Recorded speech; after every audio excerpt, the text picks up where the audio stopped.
como todos sabemos, aún no podemos volver a la radio. Y para mí, hablarles todas las semanas de películas se hace un poco aburrido. Así que con el permiso de Juan y de Gaby, esta serialística va a ser un poquito más larga. Porque en el tiempo que vengo investigando asesinos seriales, este del que les voy a hablar ahora es sin dudas uno de los peores. Y merece que le cuente la historia completa. Marcel Petiot fue un médico francés y asesino en serie. Fue condenado por homicidios múltiples tras el descubrimiento de los restos de 23 personas en su casa de París durante la Segunda Guerra Mundial. Se sospecha que asesinó alrededor de 60 víctimas durante su vida, aunque el número real permanece desconocido. Petiot nació el 17 de enero de 1897 en Auxerre, Francia. Reportes posteriores a su muerte afirman que cometió diversos actos de delincuencia durante su juventud, pero no está claro si fueron reales o inventados posteriormente para el consumo masivo. Se debe mencionar, sin embargo, que un psiquiatra lo diagnosticó como enfermo mental el 26 de marzo de 1914 y que fue expulsado de la escuela varias veces, pero completó su educación en un instituto especial de París en julio de 1915. Durante la Primera Guerra Mundial, Petiot se alistó como voluntario en el ejército francés y entró en servicio en enero de 1916. En la Segunda Batalla de Aisne resultó herido y comenzó a mostrar más síntomas de colapso mental. Fue enviado a varias casas de descanso, donde lo arrestaron por robar mantas del ejército, morfina y otras provisiones militares, como así también billeteras, fotografías y cartas. Este fue encarcelado en Orleans, en un hospital psiquiátrico de ahí. Volvió a ser diagnosticado con varias enfermedades mentales, a pesar de lo cual fue reincorporado al campo de batalla en 1918. Fue transferido 3 semanas después, luego de que supuestamente se hiriera al pie adrede con una granada, aunque fue incorporado a un nuevo regimiento en septiembre. Un nuevo diagnóstico fue suficiente para desmovilizarlo, con una pensión por discapacidad. Tras la guerra,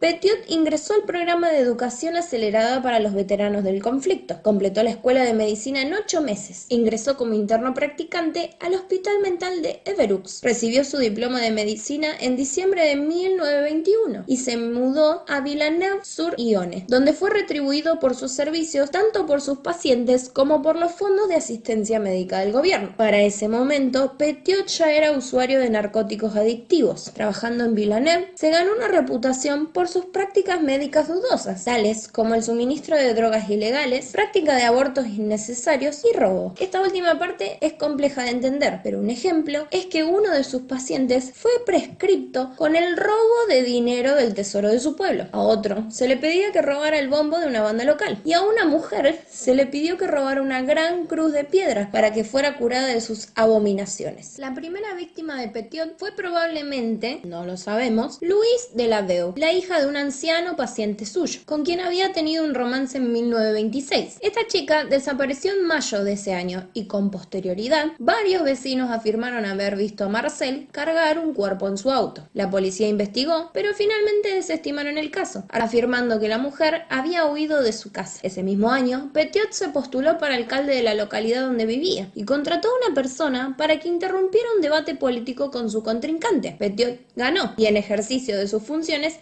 malversó todos los fondos públicos. El prefecto del departamento de Yonne recibió numerosas quejas por los robos y tratos comerciales turbios de Petiot. Finalmente, Marcel fue suspendido como alcalde en agosto de 1931 y renunció. No obstante, aún conservaba muchos seguidores y el Consejo del Pueblo renunció también en muestra de solidaridad. 5 semanas después, el 18 de octubre, fue elegido ahí concejal. En 1932 fue acusado de robar energía eléctrica del pueblo y perdió su puesto. Mientras tanto, Petiot ya se había mudado a París. En la capital, Marcel atrajo pacientes mediante credenciales falsas y construyó una sólida reputación por sus prácticas en el 66 de la Rue de Caumartin. No obstante, continuaron los rumores de abortos innecesarios y recetas excesivas de drogas ilegales. En 1936 fue designado médico civil. Esto quiere decir que tenía la autoridad para redactar certificados de defunción. Ese mismo año fue internado brevemente por cleptomanía, pero fue dado de alta al año siguiente. Tras la victoria alemana sobre Francia en 1940, se reclutaban a los ciudadanos franceses para realizar trabajos forzados en Alemania. Petiot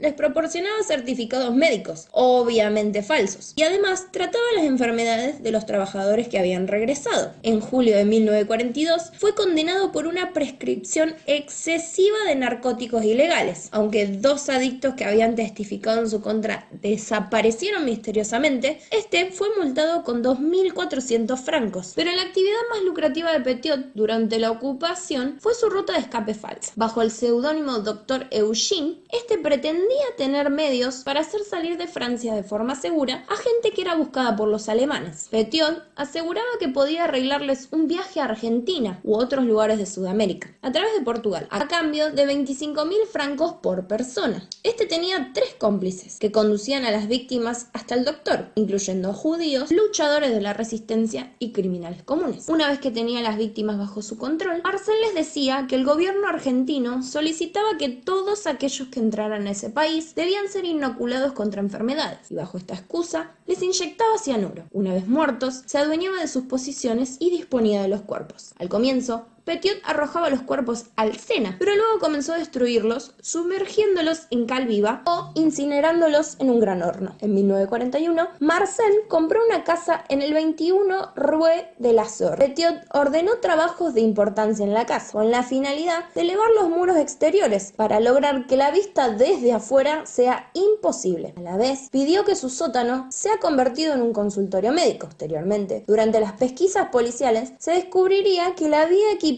con una cámara de gas con mirillas para espiar la muerte de sus víctimas y varios pozos llenos de cal viva. Marcel Petiot fue detenido y torturado, pero tras lograr ser liberado, se refugió en Yonne. El 11 de marzo de 1944, la policía acudió a casa del Dr. Petiot, alertada por los vecinos, que observaban salir de la chimenea una grasienta humareda negra y un olor insoportable. Esta chimenea corría el riesgo de incendiarse y caerse, así que no tardaron en acudir los bomberos, quienes lograron entrar en la casa a través del sótano. Ahí descubrieron el espantoso combustible que alimentaba estas llamas, pilas y pilas de hueso, que con ellos se lograron demostrar 24 cadáveres, pero debido al grosor y a la cantidad, se cree que eran muchos más cuerpos. Momentos más tarde, acudió la policía y el doctor Marcel Petiot les explicó con orgullo que aquellos eran sus cadáveres, los restos de colaboradores de nazis que habían sido asesinados por la resistencia francesa y confiados en su poder para que se deshiciese de ellos. Los agentes aceptaron la explicación y lo dejaron ir, no sin antes felicitarlo por sus dotes de patriotismo. Los agentes dieron por hecho que se trataba de soldados alemanes, pero cuando se constató que aquellas muertes no tenían nada que ver con la ejecución de colaboradores nazis, Petiot ya había huido en su bicicleta. A partir de ahí, se llevó a cabo un minucioso registro de la casa y hallaron, además de cadáveres despedazados, casi 150 kilos de tejido corporal humano calcinado y muchos otros cuerpos descomponiéndose en un gran pozo de cal viva que estaba oculto en el garaje. Al cabo de un tiempo de anonimato, Marcel inició una serie de cartas al periódico Resistance, bajo otro nombre, pero sin modificar su letra, lo que ayudaría a su identificación, exclamando que la Gestapo había metido en su casa los cadáveres. Gracias a este acto tan estúpido, fue detenido nuevamente el 2 de noviembre de 1944. Su juicio comenzó en el tribunal del Sena el 15 de marzo de 1945. Se le acusaba de 27 asesinatos por las evidencias de su sótano. Su hermano Maurice, quien le proporcionaba la cal, alegó que Marcel la utilizaba contra cucarachas, pero el enorme volumen de 400 kilos suministrados sirvió para inculparlo de complicidad criminal. Mientras se hallaba detenido a la espera de su juicio, Petiot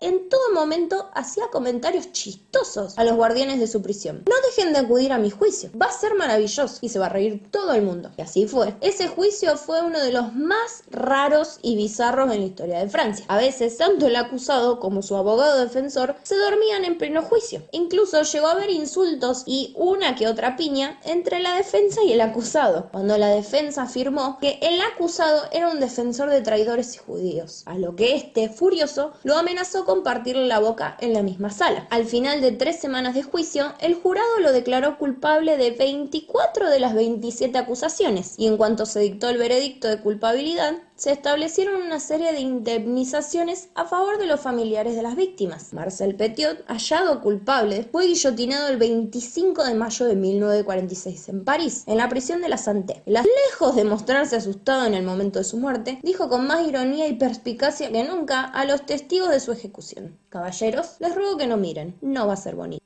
¿Sabías que un cocodrilo no puede